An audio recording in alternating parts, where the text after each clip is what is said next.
Hi hello నమస్తే welcome to our channel KV meets. చాలా రోజుల తర్వాత ఒక వీడియో చేస్తున్నాను. ఇది చిన్న పిల్లలకు సరి ఎలా తయారు చేయాలని ఈ వీడియో అండి. చాలామంది అంగట్లో దొరికే ప్రోడక్ట్స్ తీసుకుంటుంటారు చిన్నపిల్లల కోసం. అలా కాకుండా ఇంట్లోనే మనం సొంతంగా తయారు చేసుకోవచ్చు. ఇది చాలా ఆరోగ్యకరం కూడాను. దీన్ని ఎలా తయారు చేయాలో ఇప్పుడు ఈ వీడియోలో చూద్దాం.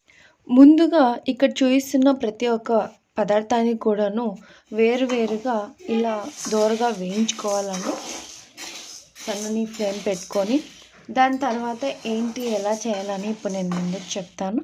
ఇలా ఒక్కొక్కటిగా మినపప్పు, పెసరపప్పు, కందిపప్పు, శనగపప్పు ఇలా అన్నీ కూడాను సెపరేట్గా అన్నీ వేయించుకోవాలి. దానికంటే ముందు వీటిని కడిగి ఆరబెట్టుకోవాలి కూడాను.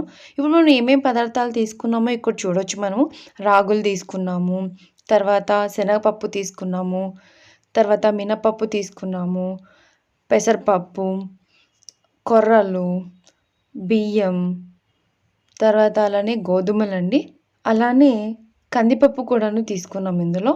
ఇవన్నీ కూడా ఎలాంటి పరిమాణంలో తీసుకున్నాము అంటే రాగులు మాత్రం 1 కేజీ తీసుకున్నాం అనుకోండి, మిగిలిన అన్నీ కూడాను ఒక 1/4 అనమాట, 1/4 కేజీ అలా తీసుకుంటే సరిపోతుంది. లేదంటే 1 కేజీకి ఈ గ్లాస్ పరిమాణంలో మిగిలిన అన్ని పదార్థాలు ఆ గ్లాస్ పరిమాణంలో మనం తీసుకోవాలండి. ఇందులో రాగులు మాత్రమే 1 కేజీ తీసుకుంటాం. ఇలా అన్నీ తీసుకొని వీటిని మనం చల్లారిన తర్వాత మిషన్కి వెళ్ళి పిండి పట్టించుకోవడమే. ఇలా పిండి పట్టించుకున్న తర్వాత ఒక క్లాత్ తీసుకొని బాగా నున్నటి పిండిని మాత్రం చాలా సింపుల్గా సరి తయారవుతుందండి. పిల్లల కోసం ఇంట్లో తయారు చేయడం చాలా మంచిది.